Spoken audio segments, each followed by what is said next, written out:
மக்கள் அனைவருக்கும் வணக்கம். வீடியோக்குள்ளே போகிறதுக்கு முன்னாடி நீங்கள் நம்ம சேனலுக்கு புதிய பார்வையாக இருந்தீங்கன்னா மறக்காமல் நம்ம சேனல் சப்ஸ்கிரைப் பண்ணிக்கோங்க. வாங்க வீடியோக்குள்ளே போகலாம். வீட்டை விட்டு வெளியே வர மாட்டார் விஜய், துரைமுருகன் பேச்சு. அதாவது கரூர் விவகாரத்தை ஒட்டி வெளியே வராமல் இருக்கும் விஜய்க்கு அறிவுரை வழங்கிய நம்ம துரைமுருகன். பொறுத்திருந்து பார்க்கலாம் அவர் என்ன சொல்லியிருக்காரு அப்படின்னு. அதாவது தமிழக வெற்றி கழக தலைவர் விஜய் பரபரப்பு கூட்டமானது கடந்த செப்டம்பர் 27ஆம் தேதி கரூர் வேலுசாமிபுரத்தில் நடைபெற்றது. அப்போது ஏற்பட்ட கூட்ட நெரிசலில் சிக்கி 41 பேர் பலியாகினர். உயிரிழந்தவர்களின் குடும்பத்துக்கு தலா 20 லட்சம் நிவாரணத்தை தொகை வழங்கப்படும் என்றும் சம்பவத்துக்கு அடுத்த நாளை செப்டம்பர் 28ஆம் தேதி விஜய் அறிவித்தார். மாநில அரசு மற்றும் மத்திய அரசின் சார்பிலும் நிவாரணத் தொகை அறிவிக்கப்பட்டது. அவை பாதிக்கப்பட்ட குடும்பங்களில் வழங்கப்பட்டன. ஆனால் விஜய் அறிவித்த நிவாரணத் தொகை 2 வாரங்களாகவே தராமலேயே இருந்தது. இந்த நிலையில் கடந்த அக்டோபர் 18ஆம் தேதி பாதிக்கப்பட்ட குடும்பங்களில் வங்கி கணக்குகளில் நிவாரணத் தொகை செலுத்தப்பட்டது. மேலும் நெரிசலில் சந்திக்கும் வாய்ப்பதற்காக கூட்டு ரீதியாக நடவடிக்கை மேற்கொள்ளப்பட்டு வருவதாகவும் அதற்கான அனுமதி கிடைத்தவுடன் நிச்சயமாக நேரில் சந்திப்போம் என்றும் தவிக தலைவர் விஜய் கடிதம் எழுதி இருந்தார். இது மட்டுமின்றி தவிக சார்பில் தீபாவளி பண்டிகை கொண்டாடங்கள் வேண்டாம் என்று பொதுச் செயலாளர் புசி ஆனந்த் உத்தரவிட்டு உள்ளதாகவும் தெரிய வந்தது.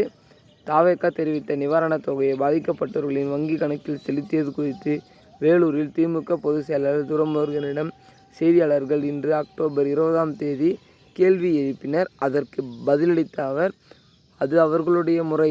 இது குறித்து கேள்வியெல்லாம் நீங்கள் விஜயிடம் கேட்க வேண்டும். என்னிடம் கேட்டால் நான் என்ன செய்ய முடியும்? என்னுடைய கருத்து எதுவும் இல்லை என்று கூறினார். தொடர்ந்து அவர்கள் கட்சிக்கு எது நல்லதோ, எது வெற்றியை வாய்ப்பு கொடுக்குமோ அதை அவர்கள் முடிவு செய்கிறார்கள். விஜயின் பரபரப்புரையில் 41 பேர் இறந்து விட்டார்கள். அவர் மீதான எல்லாரும் குற்றம் சுமத்துகிறீர்கள். அவர் பதில் கொடுக்க வேண்டும். ஆனால் அவர் வெளியே வர உட்கார்ந்து கொண்டிருக்கிறார். வெளியே வராமல் அது எந்த அளவு பலன் கொடுக்கும் என்று தெரியவில்லை என்று கருத்து கூறினார்.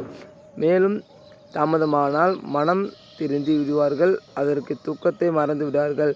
பல பிரச்சனைகள் இருக்கின்றன. அதையெல்லாம் எண்ணி பார்க்கக்கூடிய அரசியல் சாதுரியம் அவருக்கு இருக்கிறதா என்று தெரியாது. ஒரு கட்சியை நடத்துவது என்பது சாதாரணமானது அல்ல. கட்சியை நடத்தும் தலைவருக்கு உடல் முழுக்க கண் இருக்க வேண்டும். உடல் முழுக்க சந்திக்கும் திறன் இருக்க வேண்டும் என்று பேசினார். தொடர்ந்து பேசும்போது பல்வேறு குணங்களை கொண்ட, பல்வேறு தொழில் செய்கிற, பல்வேறு விதமான மனிதர்களையும் அடக்கியதான் ஒரு கட்சி. எல்லோரையும் ஒன்றிணைத்து வழிநடத்தும் கட்சி எந்த கட்சியோ அந்த கட்சியை வெற்றி பெறும், செழிப்பாக இருக்கும். மீண்டும் சுற்றுப்பயணம் மேற்கொள்வது குறித்து விஜய் தான் முடிவு செய்ய வேண்டும். அவருடன் இருப்பவர்கள் கூறியதை வைத்து அவர் எடுத்திருப்பார் என்று துரைமுருகன் கூறினார். அதாவது கரூர் நடந்த சம்பவத்தின் பார்த்திங்கன்னா ஒரு எல்லாருக்கும் கஷ்டமான ஒரு இதுதான். அதனால் தவிக பொதுச் செயலாளர் புசி ஆனந்த் யாரும் தீபாவளியை கொண்டாட வேண்டாம் என்று சொல்லியிருக்கிறார். பரவாயில்ல, குட் சிந்தனையில் இந்த மாதிரி எடுத்திருக்காங்க முடிவை. இது அவர்கள் கட்சிக்கு ஒரு நல்ல முடிவு தான். ஓகே மக்களே, இந்த மாதிரியான அரசியல் தொடர்பான செய்திகளை தெரிஞ்சுக்க மறக்காமல் நம்ம சேனலை சப்ஸ்கிரைப் பண்ணிக்கோங்க. அடுத்த வீடியோவில் அடுத்த காணொளியில் சந்திப்போம். நன்றி, வணக்கம்.